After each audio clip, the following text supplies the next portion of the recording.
갈까요? 네.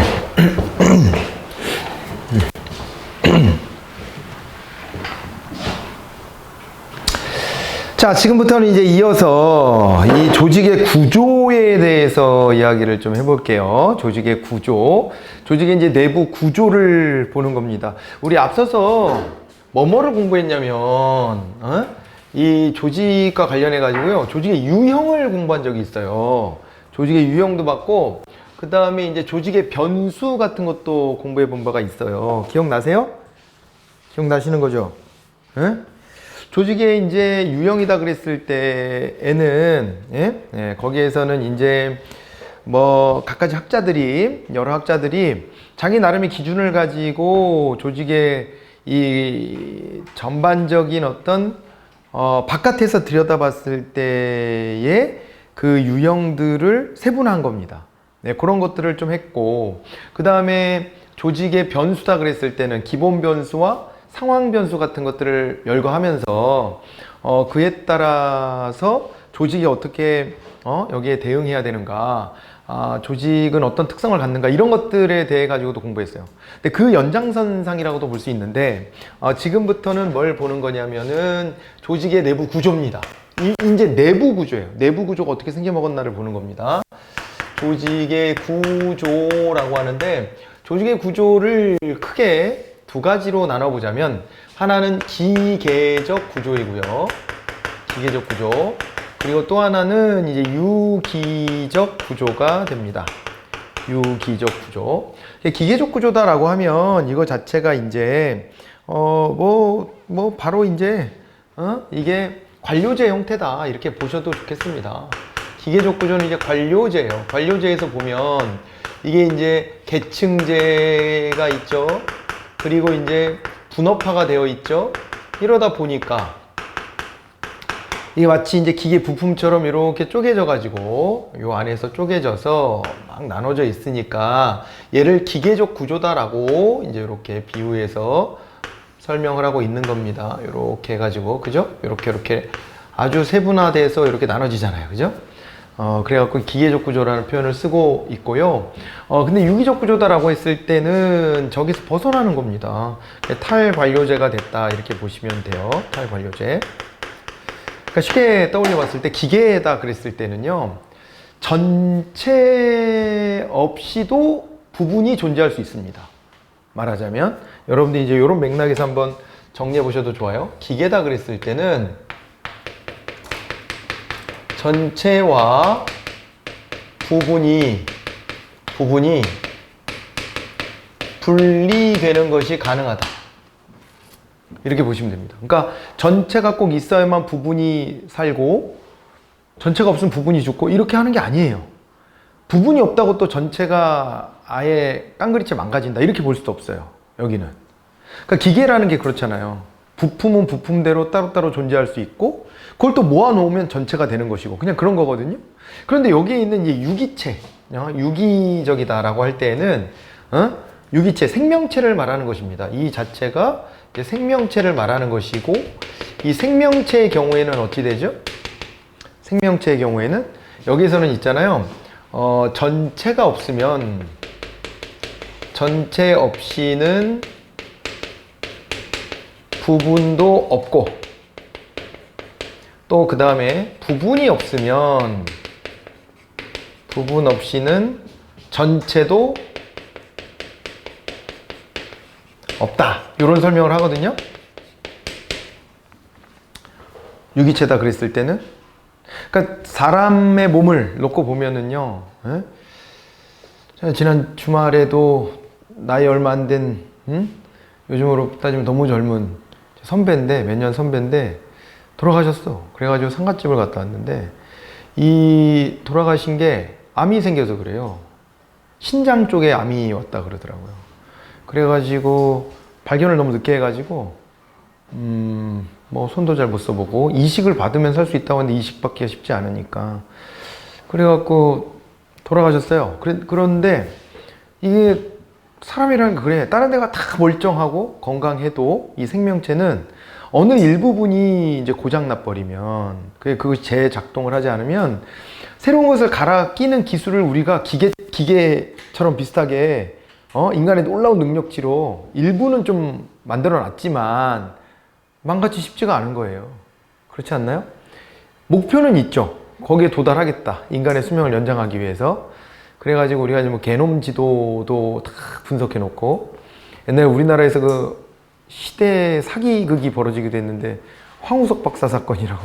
그래가지고 인간 장기를요, 배양해가지고 이제 어디가 안 좋으면 갈아 끼울 수 있다는 식으로, 그래서 이 인간 복제에 성공했다. 그래서 뭐 난리가 났었습니다. 세계 최초다 그랬는데, 그분이 동물 복제까지는 여러 차례 성공을 하신 분이 맞아요. 그런데 이제 인간 복제에 나서겠다고 하니까 국가도 관심을 갖고 이 지원도 많이 해주고 하다 보니 뭔가 성과를 안 내면 안 되잖아. 그러니까 조급한 마음에 언론 플레이를 하고 뭐 이러다가 문제가 된 사건이에요.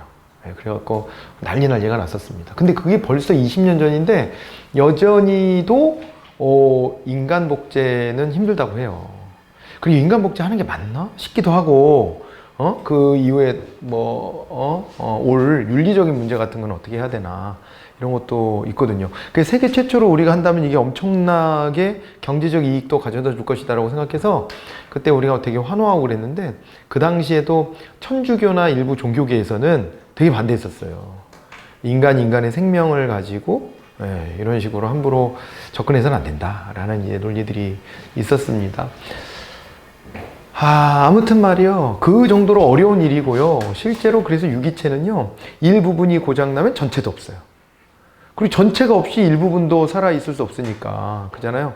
전체가 쓰러지고 나면 나머지 심장, 간, 이런 것도 멀쩡했다가도 동시에 같이 생명을 잃어버리죠. 이게 유기체예요. 그래서 이게 비유를 이렇게 한 거예요. 그 전에는 기계화 같았다. 그래서 업무를 보고 있는 하나의 영역이 기계 부품처럼 여겨지는 측면이 있었는데, 그런데 이제는 어떻다는 거예요. 이 유기적 구조 속에서는 전체 없이 부분 없고 부분 없이 전체도 없다. 그런 거라 한 덩어리로 이제 굴러간다. 이런 얘기를 하는 겁니다. 그래갖고 제가 이제 탈관료제 얘기할 때 팀제를 예로 들었던 거 아니에요? 여기 있잖아요. 그죠? 여기는 유기체와 같은 거예요. 전체가 살아도 같이 살고 죽어도 같이 죽고, 평가받는 것도 같이 받고, 보상을 받아도 같이 받고, 그 다음에 비판을 받아도 같이 비판받는 겁니다. 그런 형태로 같이 돌아가는 거죠.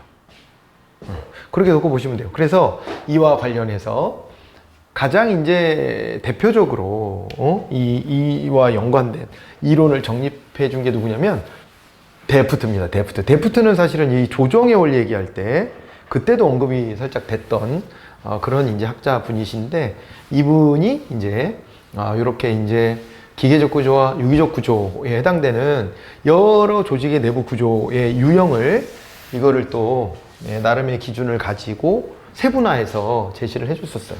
그거를 지금부터 또 이제 살펴보도록 합니다. 자, 접근해 볼까요? 자, 그랬을 때 여기에 이제 데프트는요 이렇게 했어요. 어떻게 했냐면 사매수네,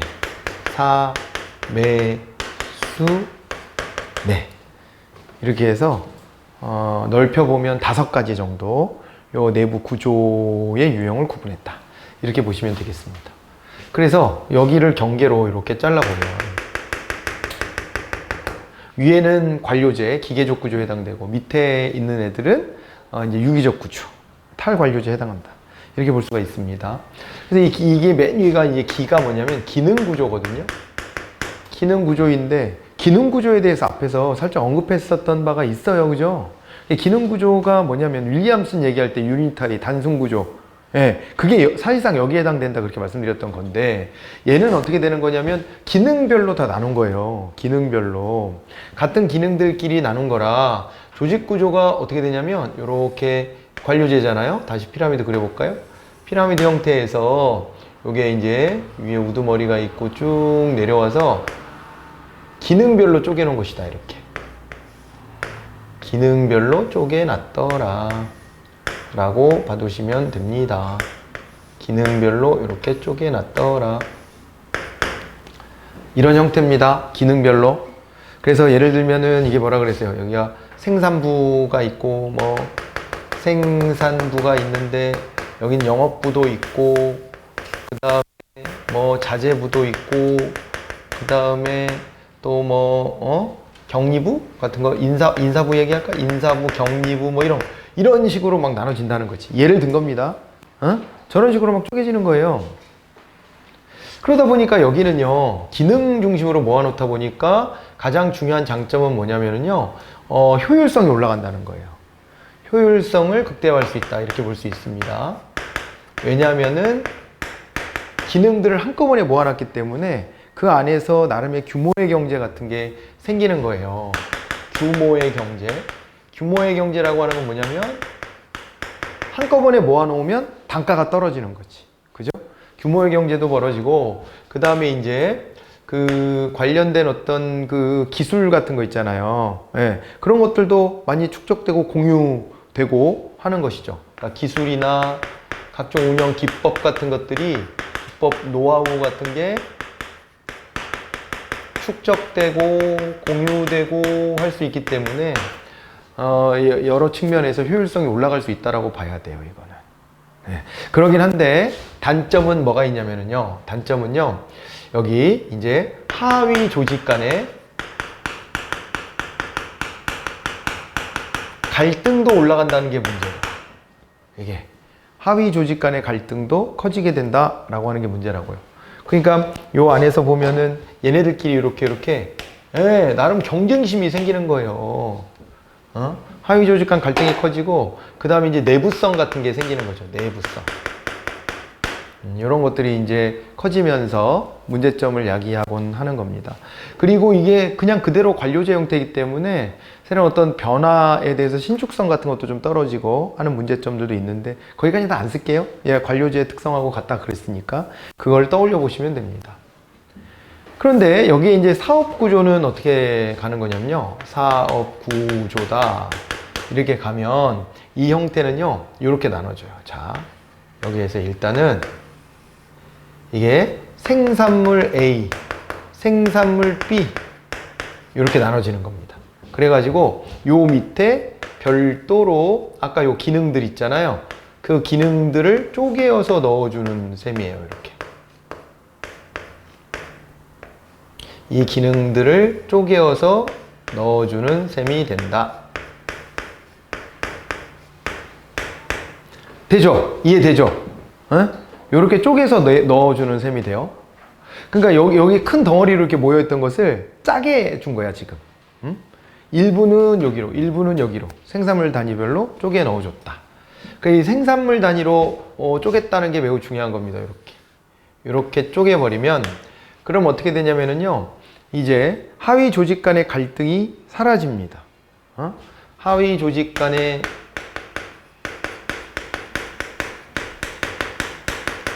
갈등을 저하시키고 대신에 어떻게 되냐면요. 생산물 단위로 경쟁을 하게 되어 있어요. 이렇게 됩니다. 얘네들끼리는 융합돼요. 왜냐하면 이제는 갈등 구조가 이렇게 형성되기 때문입니다. 생산물별로 서로 경쟁하기 때문에 그 밑에 있는 애들끼리는 똘똘 뭉쳐. 야, 우리가 쟤네 옆에 있는 애 이겨야지. 이렇게 가게 되니까. 그러면서 유기적으로 이제 좀 바뀌는 거예요. 안에 있는 사람들끼리는. 되나요? 네. 요 구조를 잘 떠올려 보시면 되겠습니다.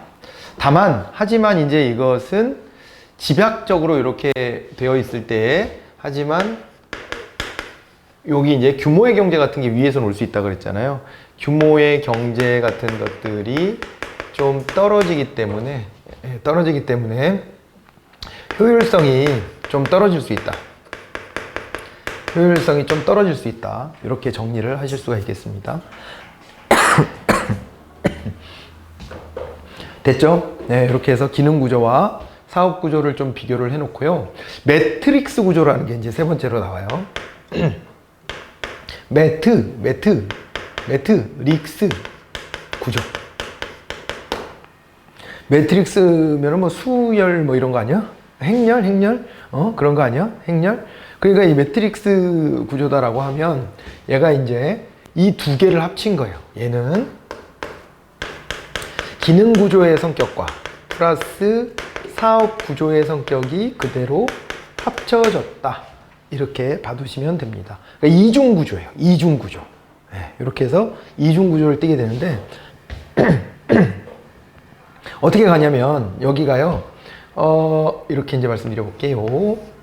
이게 요 위에 아까 기능 구조를 그대로 그려볼까요? 기능 구조가 이렇게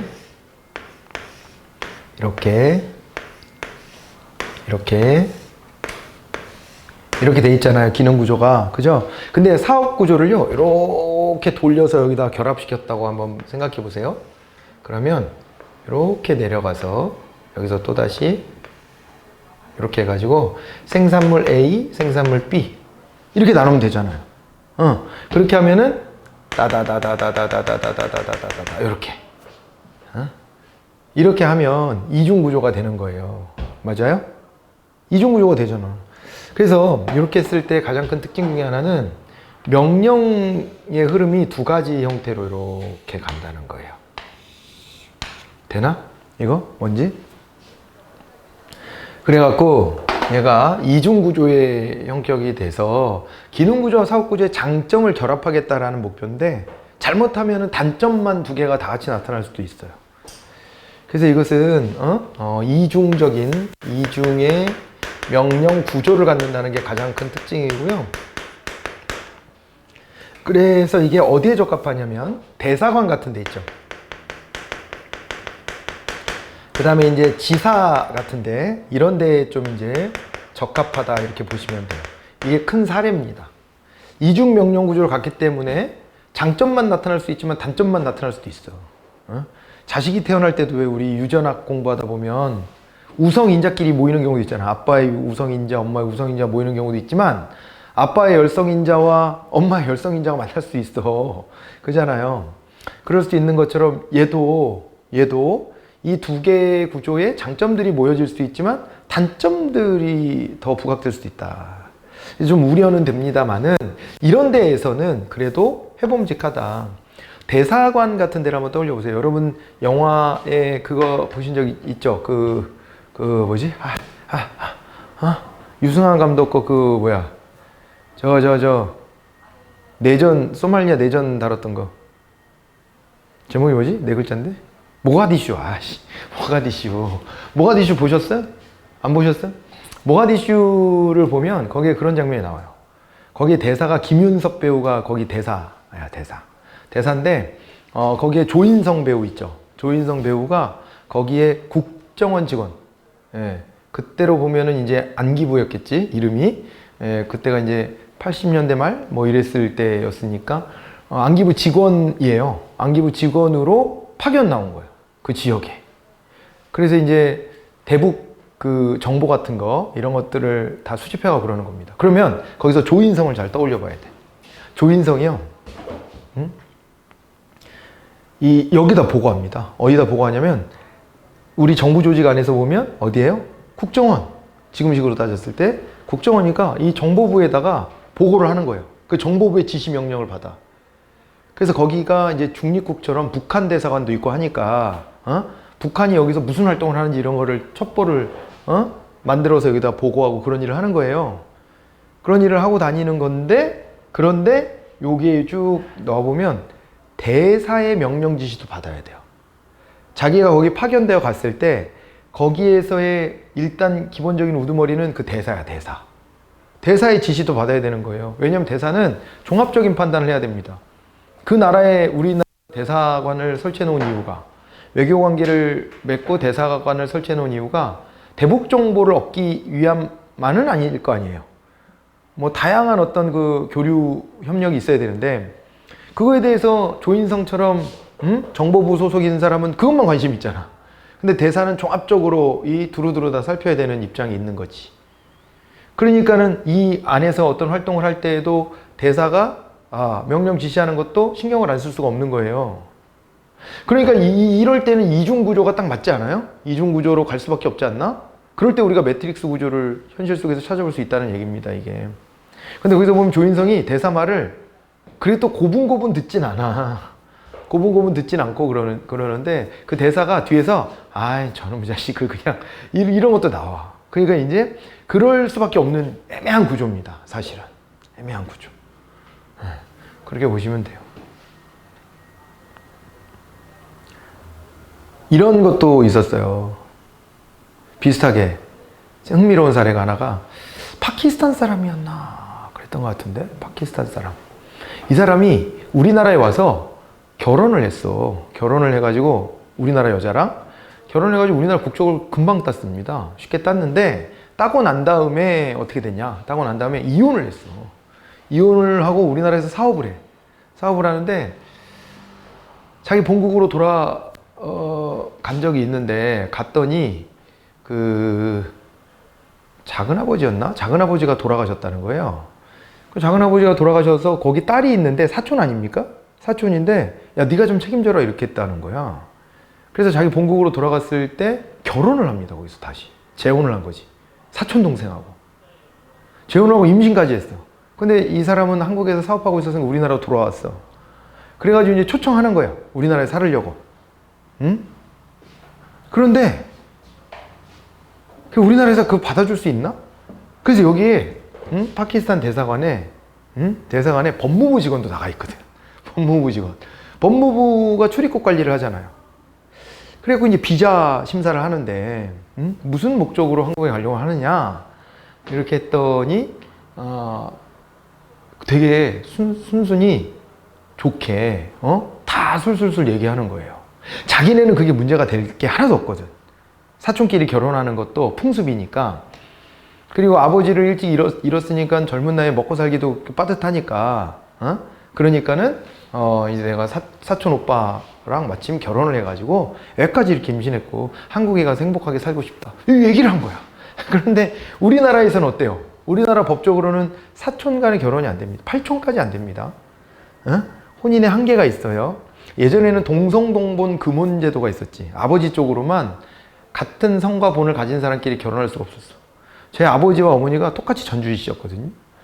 그래서 제 출생신고도 좀 늦게 하고 그랬더라고요. 그리고 혼인신고가 더 늦고. 그러니까 혼인신고를 그때는 10년에 한 번쯤 풀어준 거야. 그래가지고 그때만 했어. 이 유교적인 어떤 관념 때문에. 그러게 했는데 지금은 그건 없어졌습니다. 예. 동성동본 금혼제도는 없어졌는데, 그랬는데 그 동성동본 금혼제도가 없어진 대신에 아버지 쪽으로든 어머니 쪽으로든 8촌 이내의 촌수 범위 안에 드는 사람들끼리는 결혼을 못하게 돼 있어. 그러니까 우리의 풍습이지 그거는. 근데 걔네들의 풍습은 사촌도 결혼을 해. 근데 그거 우리가 받아들여줘야 됩니까? 어찌 해야 됩니까? 그 부부로서 우리나라에 와서 귀화해서 살겠다는 거잖아요. 우리나라 국민이 되어서. 받아줄 수 없다 그래갖고 거절해버렸어. 거절해버렸어요. 우리나라에 못 간다. 이렇게. 그런 이유라면 받아줄 수 없다. 해가지고요. 커트 됐어. 커트. 입국 컷. 이렇게 됐거든요. 그게 이제 법무부 직원이 여기 나가서 하는 일이야.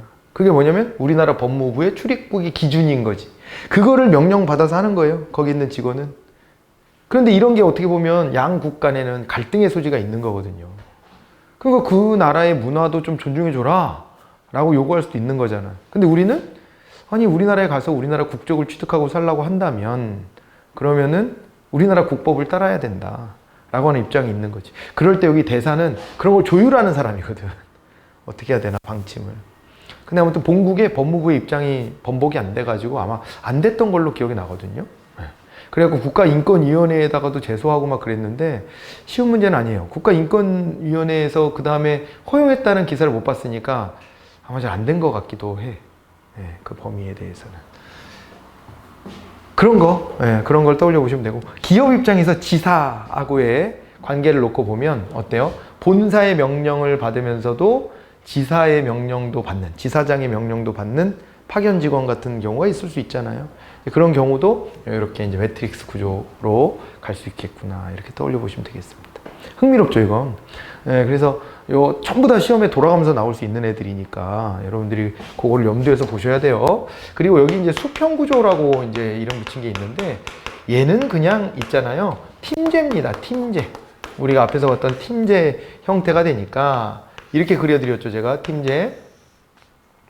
이렇게 팀원들이 쭉 수평적으로 있는 거예요. 그래서 수평 구조입니다. 이름 자체도. 뭐 장단점도 뻔하죠. 예, 요건 이제 탈관료제 얘기할 때 얘기했던 그 장단점 좀 떠올려 보시고, 그 다음에요, 이 네트워크 구조가 최근에는 좀 시험에 많이 나왔었어요. 네트워크 구조라고 하는 게 있습니다. 네트워크 구조. 이 네트워크 구조는 어떻게 되는 거냐면, 이렇게 돼요. 그림을 이렇게 그려야 돼. 이렇게 해가지고요. 핵심적인 것은 이 안에 남겨놓고, 핵심적인 것은, 나머지는 다 어떻게 하냐면은, 나머지는 전부 다, 이렇게 해가지고요. 바깥으로 다 내보내는 거예요. 이렇게. 기능들을 뭘 한다라고 봐야 되냐면, 아웃소싱 한다고 봐야 되지. 아웃소싱. 이거를 이제 외주를 준다. 이렇게 보시면 되죠. 그러면 여기에 핵심적인 것에 해당되는 건 뭐냐? 핵심 영역은 내부에다 두는 거거든요. 핵심적인 것만. 그게 바로 뭐냐면 기획하고요. 조정이에요. 조정. 이 두 가지만 보시면 돼요. 여기는. 내부에다가는요. 기획할 수 있는 능력과 그 다음에 조정을 해야 되는 측면이 있잖아요. 업무가. 그래서 기획과 조정만 내부에다가 남겨놓는 겁니다. 이렇게. 기획과 조정만 남겨놓고 나머지는 다 바깥으로 아웃소싱 해버리는 거예요. 아웃소싱. 바깥으로. 이렇게 하는 걸 네트워크 구조라고 그래요. 그렇기 때문에 핵심 기능, 자 기획과 조정 등 핵심 기능만 내부에 둔다. 이렇게 돼서 거의 아웃소싱 하는 겁니다. 외부에 있는 업체들하고. 그렇게 하면서 이제 어떤 흐름의 대응도 좋고 그 다음에 신축성도 있잖아요. 그죠? 이렇게 함으로써 이제 아웃소싱을 많이 하면서 아웃소싱을 통해 가지고 얻을 수 있는 장점이 신축성이에요. 환경 변화에 대해 가지고 대응하기가 너무너무 좋죠. 대응하기가 너무너무 좋고 그리고 또 하나는 뭐냐면은요. 최신의 기술, 최신 기술이나 경향 같은 것들을 그때 반영할 수 있다라고 하는 장점도 있는 거예요. 그리고 이제 또 어떻게 되냐면 국제적인 어떤 협업 같은 것도 가능하죠. 꼭 주변에 있는 업체하고만 교류할 필요 없어요. 이제 그죠? 외국에 있는 기업들하고도 아웃소싱 계약을 맺어가지고 거기서 교류하는 것이 충분히 가능합니다. 그래서 아웃소싱을 했을 때 얻을 수 있는 장점은 이렇게 있어요. 하지만 이제 문제점도 상당히 많이 있습니다. 어떤 게 문제점이냐면요. 여기서 소속감 같은 거 있잖아요. 소속감이나 일체감 같은 것들이 좀 떨어질 수밖에 없어요. 그렇죠? 소속감이 떨어지다 보니까 위기의 순간에 위기 시에 대응이 좀 곤란한 경향이 있어요. 내일처럼 하겠습니까 이게? 내일처럼 하겠냐고요. 그러지 않으니까요. 그냥 계약 맺은 대로만 하려고 하거든요. 근데 일을 하다 보면은 야 이거 폐기하고 다시 가자 이럴 때도 있고 할 텐데 안 돼. 쉽지 않아. 신속성도 좀 떨어지고요. 조율도 잘 안 될 수도 있고요. 그죠? 그런 문제점들이 분명히 남아요. 네트워크 구조가 오늘날의 세상에서는 좀 상당히 유용한 면이 있어요. 상당히 유용한 면이 있지만은 그러나 또 다르게 보면은 되게 불안정한 형태가 될 수밖에 없습니다. 모든 걸 다 외부에다 맡겨버리니까 그렇게 되는데 글쎄 아주 쉬운 예로 들면 1인 출판사 하는 사람들이 있어요. 1인 출판사. 1인 출판사를 하면 어떻게 되는 거예요? 그러면은 자기가 기획하고 그 다음에 그거 어떻게 하냐면요. 뭐 심한 경우에는 저자도 바깥에 있는 거는 당연하고 그 다음에 뭐 저 표지 디자이너 뭐 아니면 편집 디자이너 그 다음에 인쇄소 이런 거 다 바깥에 있는 거예요. 그잖아요. 그래서 그거를 쫓아다니면서 이제 조율하는 역할을 하는 것이죠. 조율하는 역할을 하는 거예요. 그렇게 하면서 책을 내는 거예요. 제가 아는 분 중에 한 분도 EBS에서 여러분들도 공부했을 수도 있어요. EBS에서 오랫동안 강의했었던 학교 선생님이었는데 그만두시더니 출판사를 냈어요. 1위는 아닌 것 같긴 한데 직원을 한두 명 둔 것 같긴 한데 작은 출판사를 내가지고 그게 오래된 꿈이었다면서 그러면서 이제 원고 있으면 좀 줘봐라 이러기도 하고 저한테도 그러기도 하는데 아니 그런 거를 창업하기가 쉬워요. 물론 성공이 어려워서 그렇지 창업하는 거는 쉬워. 창업하기 쉬운 게 다 아웃소싱 구조로 가면 되는 거니까. 그죠? 인쇄소 같은 데는 다 그런 거 받아서 물량 소화하는 거니까 뭐 못할 일은 아니지. 그죠? 그런 겁니다. 다 자체 내에서 하는 게 아니라 바깥에다 맡긴다. 됐죠? 네트워크 구조. 자, 이렇게 해서 데프트의 5가지를 보시면 되고요. 그 다음에 이것을 약간은 조직의 유형으로 좀 이렇게 걸쳐서 설명했던 학자는 민츠버그라는 학자가 또 있어요. 같이 좀 연결해서 보셔도 좋을 것 같은데. 민츠버그는 이걸 어떻게 했냐면 단기전사임 이렇게 됩니다. 단기전사임 이렇게 가야 돼요. 그래서 경계가 아까 아이씨, 나도 이거 수학 선생님처럼 이게 됐으면 좋겠는데 안 돼. 어떻게 하는 거지? 안 돼. 수학 선생님 이거 점점점 이거 잘하잖아. 난 못하겠어. 어떻게 하는 건지. 자, 그리고 이렇게 끌고 와봤습니다. 이렇게 나눠볼 수 있고요. 그런데 여기도 쪼개야 돼. 얘는 관료제 아니에요. 단은. 관료제 아닙니다. 얘는 별개로 보셔야 돼. 그래서 이게 어떻게 되냐면 여기에 단순 구조가 있어요. 그리고 여기에 기능 구조가 들어가고요. 기계적 관료제. 기능 구조 같은 거야. 그러니까 기계적 관료제가 있고, 여기는 이제 전문 관료제가 있어요. 전문 관료제. 그리고 여기는 사업 부재 구조예요. 그리고 여기는 임시 특별 조직입니다. 임시 특별 조직이라고 그러고요. 여기에 이제 붙이는 이름이, 나중에 이제 이건 학자는 다른데, 에도크러시라는 말을 엘빈 토플러라는 미래학자가 주창했어요. 엘빈 토플러는 좀 어디서 들어본 적 있지 않아요? 요즘엔 잘 없나? 엘빈 토플러가요, 미래학자 중에 완톱이었어, 거의. 엘빈 토플러가. 우리한테도 그 10년마다 책을 저작을 냈다, 뭐 이렇게 얘기하는데, 미래 쇼크, 제3의 물결, 뭐 이런 책들 있잖아요. 그런 책들이 대표적이에요. 제3의 물결은 많이 들어보셨을 거예요. 제3의 물결. 그런 거를 얘기하신 분인데, 이분이 이제, 에도크러시라는 말을 만들어냈어요. 에드호 크러시. 이게요, 관료제가 영어로 뷰로크러시입니다. 뷰로크러시. 그래서 뷰로크러시 그러면요, 크러시가 이제 지배 같은 거고, 뷰로가 책상 이런 의미예요.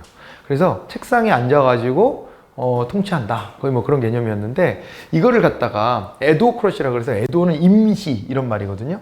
임시적인 지배 뭐 이런 식으로 해가지고 말을 새롭게 만들어낸 겁니다. 미래 사회는 에도크러시 같은 조직이 나타날 거야 이러면서 전망했던 건데요. 그걸 우리가 이제 임시 특별 조직이다 이렇게 볼 수가 있습니다.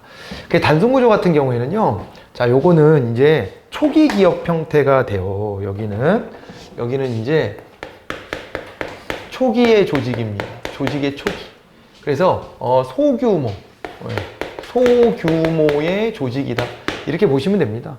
소규모 조직이어가지고 어떻게 되냐면, 여기에 있는 구성원들끼리는요, 그냥 다 같이 소통하는 거예요. 그래서 명령 통일은 있거든요. 명령 통일은 되는데 밑에 있는 직원과 대표 사이도 안 멀어. 몇 명 없으니까. 그래갖고 요 안에서 의사소통을 되게 활발하게 할 수 있는 형태가 돼요. 그래서 얘는 초기 조직이기 때문에 아직 관료제화가 안 됐어. 그래서 관료제에서 빼서 보는 거고요. 기계적 관료제는 대표적인 관료제 형태가 되고, 전문 관료제다 그랬을 때는 전문 분야별로 이제 쪼개지는 건데요.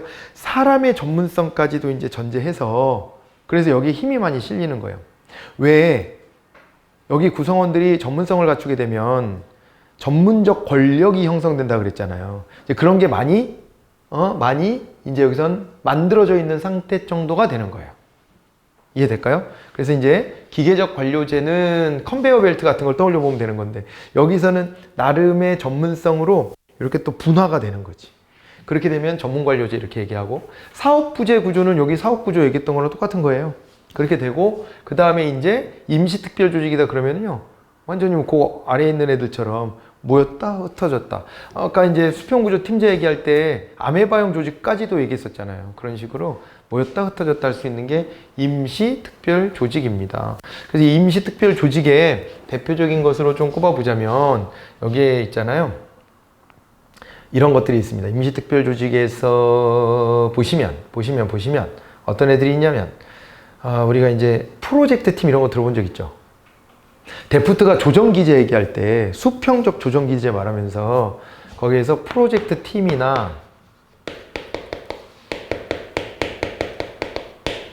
아니면요 우리 이제 그것도 있었어요. 뭐가 있었냐면요 임시로 바깥에다가 수직 수평의 형태를 결합한 조직도 만들어 놓기도 한다. 그랬죠, 그죠? 네, 그래서 태스크포스라고 불리는 거. 태스크포스, 이렇게 이름 붙인 거 있잖아요. 이런 것도 들어갈 수 있고요. 앞에서 봤었던 매트릭스 구조 같은 거 있죠? 뭐 이런 것들도 대표적으로 우리가 임시특별조직의 형태로 말하기도 하고 그래요. 알겠죠? 그래갖고 이렇게 다양한 조직의 형태들이 만들어졌다 이렇게 보셔야 되고, 이 안에서요 민츠버그는요 단기, 전사, 임, 그러고도 여기가 전, 기, 핵, 중지 요 말도 같이 연결해서 좀 보시면 좋습니다. 그러니까 단기, 전사, 임, 그리고 여기 전기, 핵, 중지 이렇게 해서 이것도 두 문자를 따갖고 이렇게 좀 기억하시면 어떨까 싶어요.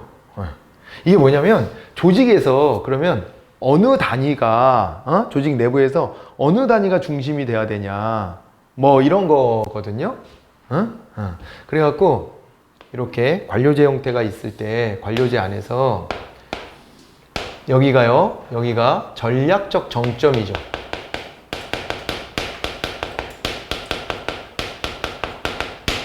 전략적 정점이 중요한 역할을 하는 것이고, 그 다음에 이제 기술 단위, 예?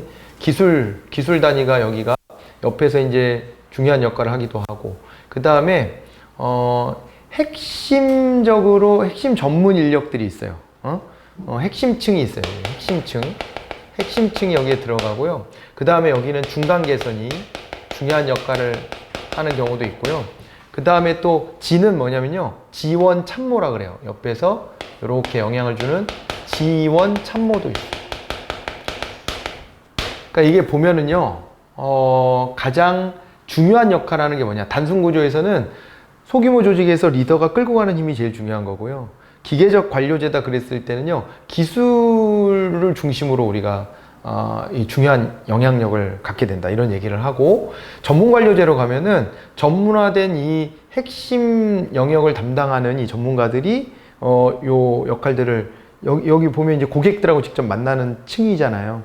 여기에서 이제 주요한 역할을 담당하고, 그 다음에 사업부제다 그랬을 때는 밑에다 팀을 만들어주면서 중간 개선이 그거를 조율하는 역할이 매우 중요하다고 보고, 그 다음에 또 이제 여기 이제 임시특별조직은요 요게 이제 특히 얘보다도 더 임시성을 가지고 모였다 모여 하는 거니까, 그럴 때는 얘네들은 자기네 프로젝트만 잘할 수 있게 지원 참모가 옆에서 거들어줘야 된다, 그런 식으로 설명한 거예요. 네.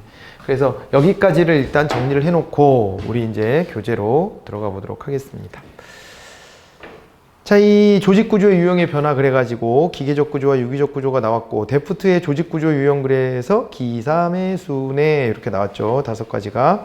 이 기능구조로 가보면 기능별로 부서화했다라는 말이 되어 있고요. 그래, 기능 간 수평적 조정의 필요가 낮을 때, 그러니까 수평적 조정은 잘 안 이루어져요. 위에 명령을 듣는 거지 옆에 있는 애들하고는 갈등한다 그랬잖아요. 그래서 이제 그럴 때 이제 써먹는 거고, 그 다음에 이제 안정적인 환경에서 통제를 통한, 무슨 얘기냐면 환경 변화가 별로 없을 때 그럴 때 통제를 통한 효율성을 지향하고 SOP대로 움직여 그럴 때 이제 써먹는 게 이제 기능 구조다. 이게 관료제의 전형적인 모습이다라고 봐두시면 되겠습니다.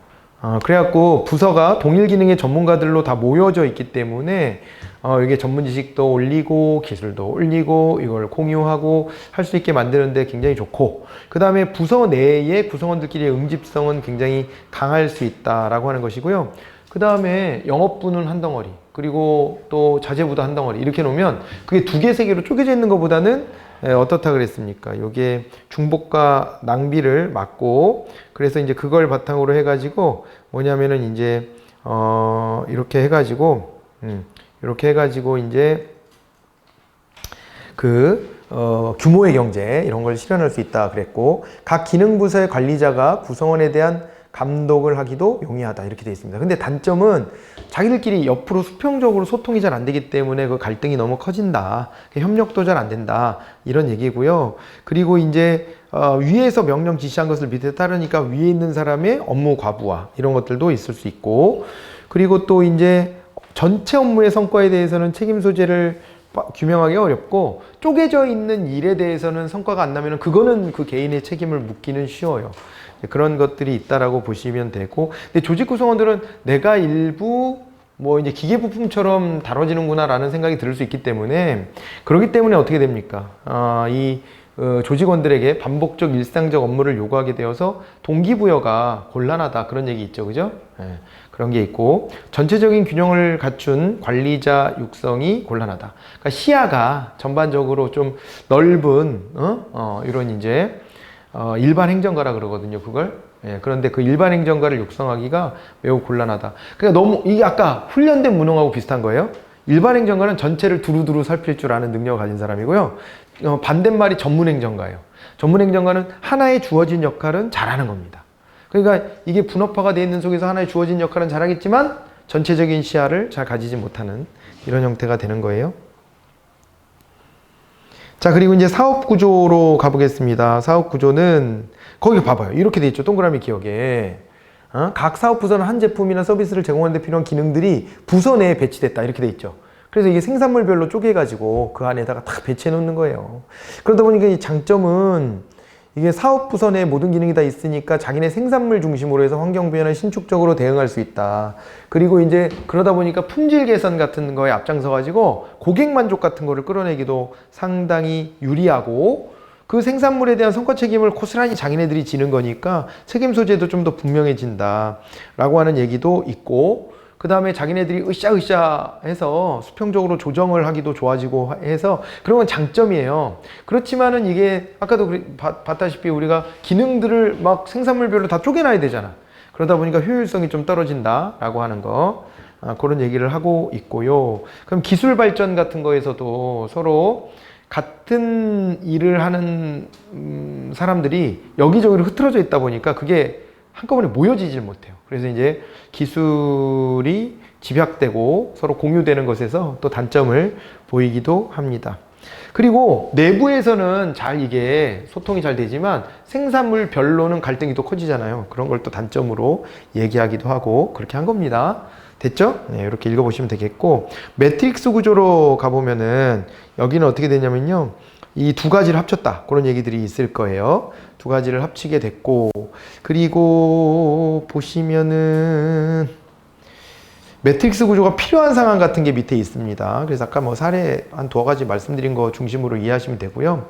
그래갖고 장점이다 그랬을 때는 이중 구조를 만들어서 그걸 통해서 이제 복잡한 어떤 상황에 대한 대처가 가능해진다라고 하는 것은 굉장히 이제 장점이 될 수 있습니다. 그런데 이제 단점을 놓고 보면 이중 명령이 되기 때문에 내부 구성원 입장에서는 굉장히 좀 곤란한 상황이 올 수 있어요. 그래서 그 아까 말씀드렸던 모가디슈 영화에서도 조인성 배우가 나중에 가서는 그 대사의 말에 동조해가지고 그래가지고요 여러 가지 눈 감아주는 게 있지. 사실은 원래 이게 정보원으로서 하지 말아야 될 판단도 해. 어떻게 보면 정보원이라면은 더 냉엄하게 우리 북한 문제나 이런 것들은 좀 철저히 따져보고 해야 될 것 같은데, 거기서 보면은 그 위기에 처한 그 북한 대사관 직원들도 같이 이렇게 해가지고요, 구조해주고 하거든요. 그러면서 이제 그 작업을 눈 감아주고 해. 그런 걸 보면 거기서 이중 명령이 떨어졌을 때 어디에 장단에 내가 따라가야 될지가 상당히 애매해질 수도 있습니다. 그런 것들도 한번 같이 봐두시면 좋겠습니다. 자, 이제 그런 식으로 보시고 넘어가 볼게요. 수평구조와 팀제 이렇게 이제 나와 있습니다. 수평구조. 그래서 요거는 여러분들 좀 읽어보시면 되는데, 요게 이제 여기 이렇게 자 보세요. 여기서는 이제 수평 구조와 네트워크 구조 이렇게 막 나누고 막 했잖아요. 근데 이쪽으로 오면은 그게 거의 이렇게 다 뭉개져서 여기로 오는 거예요. 임시 특별 조직으로. 그죠? 그렇게 온 건데 우리 교재에서는 여기다가 이제 팀제 유형으로 해서 태스크포스와 프로젝트 팀을 비교해 주고 있어요. 근데 이거는 앞에서 제가 설명 한번 드렸거든요. 태스크포스는 수직적인 구조도 만들고 수평적인 구조도 만들고 그러면서 어떻게 하냐면 각 부서별로 있었던 사람들을요 뽑아내서 파견받아서 지금 여기에서 주어진 태스크 있잖아요. 이것만 수행하게 하는 거예요. 이것만. 그리고 요게 수행이 끝나면은 다시 제자리로 돌아가게끔 하는 거예요. 파견 온 거니까 제자리로 돌려보내면 되잖아요. 이렇게 가는 것이고 프로젝트 팀은 좀 달라요. 예, 프로젝트 팀은 그래가지고 이거 같은 경우에는 어떻게 되냐면 그 어떤 전략 수립 같은 거 이런 거 할 때 새로운 변화 같은 걸 모색할 때 그럴 때 이제 프로젝트 팀을 활용을 하는 겁니다. 그래서 프로젝트 팀은요 조직 내부에서 하는 거예요. 그러니까 아까 태스크포스는 여러 이제 부서들을 부서간이라고 표현하거든요.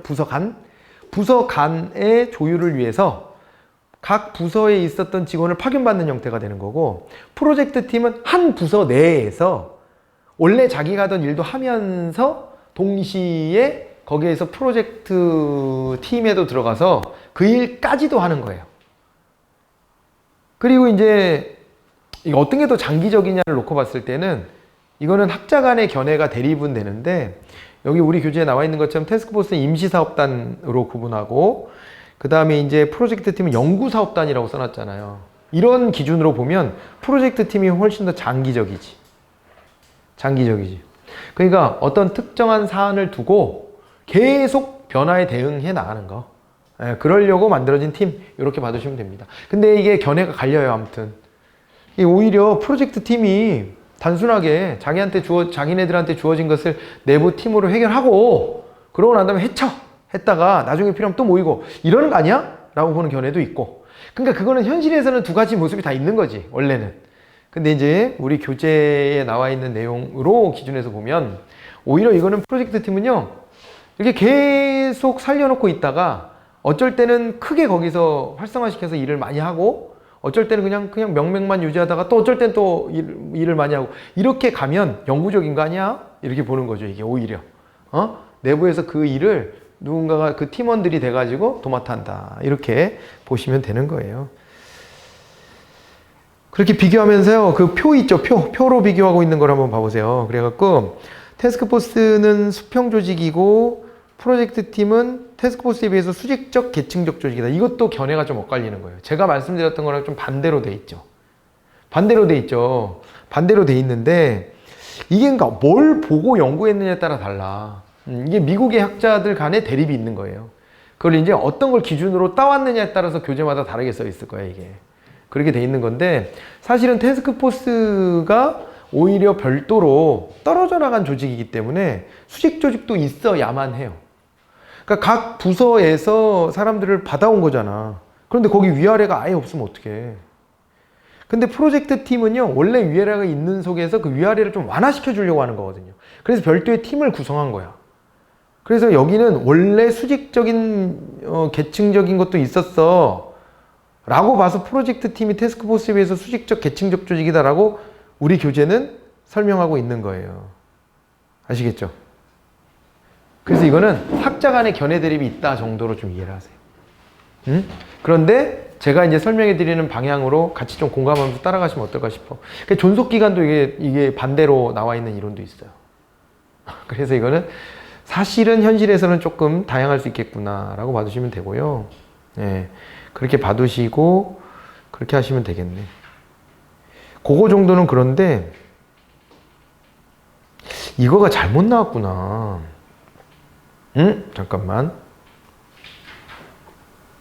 이거는 아예요. 위에가 뒤집어졌구나. 위에가 뒤집어졌어. 저 제일 위에 제목을 바꾸셔야 돼요. 이거 프로젝트 팀하고 태스크포스가 위치가 잘못 들어간 것 같은데? 네, 위치가 잘못 들어갔어. 바꾸세요, 아예. 바꿔야 돼.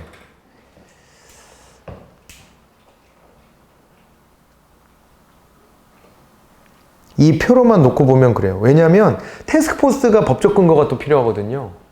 이거는 이론의 여지가 없어요. 그러면은 요거 위에 아까 말씀드렸던 것처럼 구조와 존속기간은 이거는 외국에서도 미국에서도 학자 간에 좀 견해 대립이 있는 측면이 있다라고 말씀드린 거는 그거는 그거대로 기억하시고, 그런데 여기서는 이게 두 개가 바뀌어야지 이게 설명력이 있어요.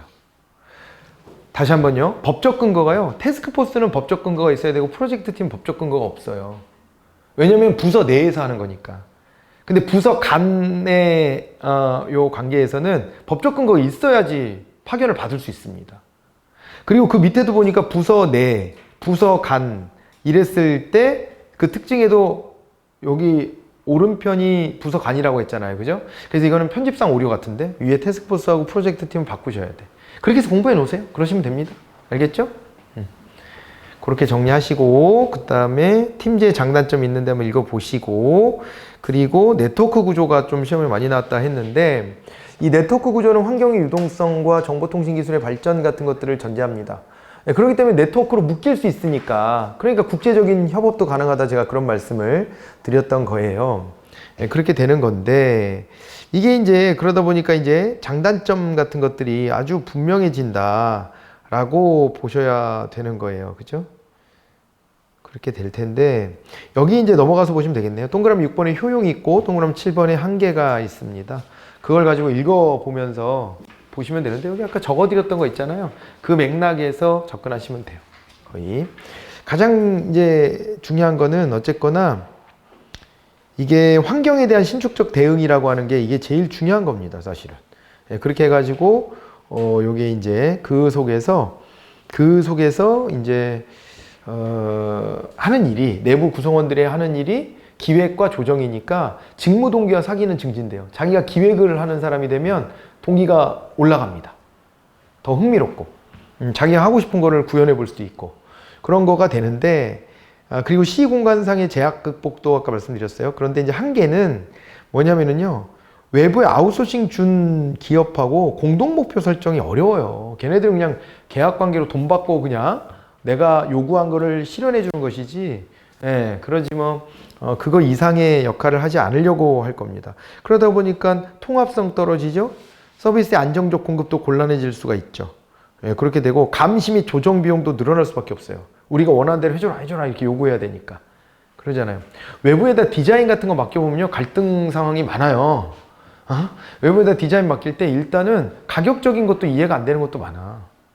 자기네 포트폴리오가 뭐 대기업 같은 데랑도 같이 해봤어. 뭐 대기업 로고도 우리가 만들어서, 그런 데는요, 제가 맨 처음에 이런 거 사업할 때 로고 같은 거 만들어 보려고 만나본 데가 있는데 한 건당 몇 천만 원씩 달라고 그래. 그래서 깜짝 놀랐어. 근데 동네 이런 데 작은 데 가면 뭐 몇십만 원에도 해주거든요. 몇십만 원에 해주는 데는 근데 전반적으로는 좀 질이 좀 후져 보이긴 해. 최신의 경향이나 세련됨이 좀 떨어지는 경향은 좀 있어요. 그러긴 한데 또 잘 얻어 걸리면 거기서 가성비로 승부할 수도 있습니다. 어쨌건 그런 거 보면은 디자인을 잘 모르는 사람이 봤을 때는, 혹은 디자인은 개취가 반영이 많이 되거든요. 그러니까는 이게 마음에 안 드는데 몇 천만 원씩 달라고 할 때도 있고, 그런 때문에 갈등이 생기기도 하고요. 그리고 그게 마음에 안 들면 어떻게 하겠어요? 다시 좀 이거 좀 해줘봐요. 이렇게 해가지고, 그죠? 왔다 갔다 할 텐데 그것도 몇 번이지. 그 계속 반복되면은요, 그쪽에서 못 해주겠다거든, 이제. 그런 문제들이 생겨 분쟁의 소지가 상당히 많다. 그런 거를 봐야 됩니다. 그렇게 봐두시고, 자, 민츠버그의 조직 유형이 나왔어요. 요 그림 한번 봅시다. 그 그림 보면은요, 기술 구조 부분이 있고 지원 스태프 부분이 있고, 그렇죠? 이거 아까 제가 적어드린 그거잖아요. 전략 부분과 중간 라인, 중간 개선과 그 다음에 핵심 운영층이라고 하는 거, 그거 다 나와 있잖아요. 그죠? 그래서 이거 글자를 따면 전기, 핵, 중지 이렇게 되는 거예요. 그래서 기사, 매수내, 전기, 핵, 중지 이렇게 해서 연결해서 공부해 놓으시면 좋겠습니다. 그래서 이제 그런 얘기가 이제 반복되고 있다. 이렇게 봐두시면 되겠네요. 자, 괄호 4번으로 쭉 넘어가 보세요. 그러면 이제 조직 구조의 유형별 장단점이 나와 있으니까 한번 읽어보시면 될 건데, 읽어보시면 될 건데, 뭐 그 부분과 관련해서는 앞에서 공부했던 내용이 좀 반복되는 거예요. 그래서 그러겠거니 하고 보시면 좋을 것 같아요. 그 밑에 이제 에도크러시라는 개념이 또 나와 있고, 이 안에 이제 이렇게 매트릭스 구조, 태스크포스 프로젝트 팀 같은 것들이 들어갈 수 있다라고 하는 거, 그것도 함께 살펴보시면 되겠습니다. 아셨죠? 자, 그리고 이제 미래 조직에 대한 얘기가 나와요. 미래 조직에 대한 얘기가 나오는데, 그거는 그냥 이런 것들이 다 탈관료제 형태다라고 하는 것만 생각하고 가셔도 좋을 것 같아요. 그 중에서 시험 좀 더 많이 나오는 애는 학습 조직입니다. 이건 이제 센지라고 나왔는데, 이거 센개라고 해서 시험에 나오고 그랬었거든요. 그냥 읽으면 센개잖아. 센개. 근데 이제 영어식으로 발음하면 센쥐가 돼야 되는 게 맞는 것 같긴 해요.